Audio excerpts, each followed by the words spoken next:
శ్రీ వీరరాఘవ పెరుమాళ్ ఆలయం తిరువళ్ళూరు, చెన్నైలో ఉంది. ప్రధానమైనటువంటి దైవం వీరరాఘవ పెరుమాళ్. అమ్మవారి పేరు కనకవల్లి తాయార్. పెరుమాళ్ విగ్రహం ఆదిశేషుడిపై శయనించినట్లుగా ఉంటుంది. వీరరాఘవ స్వామివారు మందులు తలకింద పెట్టుకుని శయనిస్తున్నట్టుగా గోచరిస్తారు. అందుకే ఆయన దర్శనం చేసుకుంటే మొండి వ్యాధులు సైతం నయమవుతాయని ప్రజలు ప్రగాఢంగా విశ్వసిస్తారు. ఆ క్షేత్రంలో మనం మొండి వ్యాధులు నయం చేసుకుని స్వామివారిని దర్శించడానికి వచ్చిన భక్తుల్ని చుట్టుపక్కలంతా కూడా గమనించవచ్చు. పురాణాలను అనుసరించి ఒక కథ ప్రాచుర్యంలో ఉంది. తమిళతై అమావాస్య అంటే సంక్రాంతి తరువాత వచ్చేటువంటి అమావాస్య రోజున జరిగిన ఘటన దీనికి ప్రామాణికంగా చెప్తారు.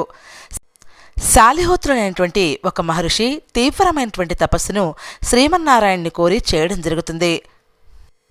మహర్షి తపస్సుకు మెచ్చుకున్నటువంటి శ్రీమన్నారాయణుడు రూపాన్ని మార్చుకుని ముసలివాని వేషంలో మహర్షి వద్దకు వచ్చి భిక్షాందేహి అంటూ భిక్షను అర్థిస్తాడు. ఆ సమయానికి బియ్యపు పిండిని ఆహారంగా స్వీకరిస్తున్నటువంటి ఆ మహర్షి తాను తీసుకున్నటువంటి ఆహారాన్ని స్వామికి నివేదించడం జరుగుతుంది. మహర్షి పట్టినటువంటి బియ్యపిండిని ఆహారంగా స్వీకరిస్తాడు శ్రీ మహావిష్ణువు. ఆయన నేసినటువంటి 3 గజాల వస్త్రాన్ని ధరించి ఆ రోజు రాత్రి ఆయన గృహంలోనే నివసించడానికి చోటు చూపించమని అడగడం జరుగుతుంది. ఆయన చూపించినటువంటి గదిలో ఆ రాత్రికి విశ్రమిస్తాడు శ్రీ మహావిష్ణువు. మర్నాడు ఉదయం మహర్షి శాలిహోత్రుడు తన నిత్యపూజా కార్యక్రమాలన్నీ నిర్వహించుకుని అతిథి వద్దకు వచ్చి చూడగా అక్కడ శేషసైన రూపంలో పవళించి లక్ష్మీదేవితో కూడి నాభికమలంలో బ్రహ్మదేవుడితో శ్రీమన్నారాయణుడి విగ్రహం దర్శనమిస్తుంది. ఆ మహర్షి ఆ ఘటనను చూసి ఆశ్చర్యచకితుడవుతాడు. వచ్చినటువంటి వ్యక్తిని అతిథిగా భావించి మాత్రమే ఆహారాన్ని ఆతిథ్యాన్ని ఇవ్వడం జరిగింది. కానీ వచ్చినటువంటి వారు సామాన్యులు కాదని సాక్షాత్ శ్రీ మహావిష్ణువని ఆశ్చర్యానికి గురవుతాడు మహర్షి. శ్రీమన్నారాయణుడి విగ్రహం నుంచి విష్ణుమూర్తి ప్రత్యక్షమై వరం ఏం కావాలో కోరుకోమని మహర్షిని కోరుతారు. ఆయన తనకు మోక్షం మాత్రమే కావాలని కోరుకుంటారు. అంతేకాకుండా ఇక్కడికి వచ్చి దర్శించుకునేటువంటి భక్తులందరికీ కూడా స్వామి నీవు ఆరోగ్యాన్ని ప్రసాదిస్తూ శ్రీ వైద్య వీరరాఘవుడిగా ఇక్కడే ఉంటూ భక్తుల యొక్క కోరికలను పూర్తి చేసి వారికి ప్రశాంత జీవితాన్ని ఇచ్చి ఆనందమయం చేయాలని కోరుకోవడం జరుగుతుంది.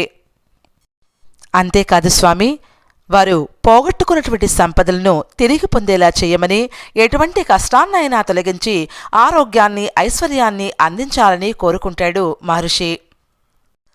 భక్తుని యొక్క నిర్మలమైనటువంటి కోరికను అనుగ్రహించి స్వామి అక్కడి నుంచి అంతర్ధానమవుతారు. ఈ విధంగా అమావాస్య రోజున ఈ వృత్తాంతమంతా జరిగింది కాబట్టి అమావాస్య రోజున ఆలయం భక్తులతో రద్దీగా ఉంటుంది.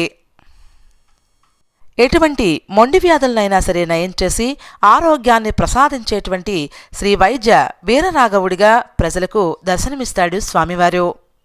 దూరాభారాన్ని సైతం లెక్క చేయకుండా అనేక మంది ప్రజలు స్వామివారిని చూడటానికి ఈ ఆలయానికి రావడం జరుగుతుంది. ఈ ఆలయంలో లక్ష్మీదేవికి ప్రత్యేక సన్నిధి ఉంది. రాములవారికి శ్రీకృష్ణులవారికి ప్రత్యేక విధి విధానాలతో కార్యక్రమాలు నిర్వహిస్తారు.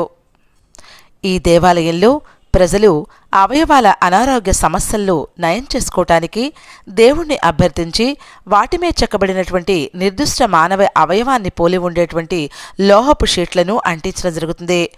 కోలుకోలేని వ్యాధులతో సైతం బాధపడేవారు 3 అమావాస్య రోజులు స్వామిని దర్శించుకుంటే దీర్ఘవ్యాధులు సైతం నయమై పూర్ణ ఆయుష్ను పొందగలుగుతారు.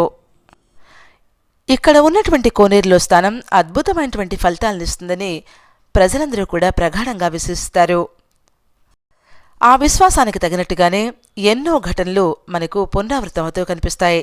మొండి వ్యాధులను నయం చేసుకుని వారి యొక్క ఆనందాన్ని చాలామంది మనతో పంచుకుంటారు ఆ సన్నిధిలో. Please like, share and subscribe my channel Chaganti Malathi.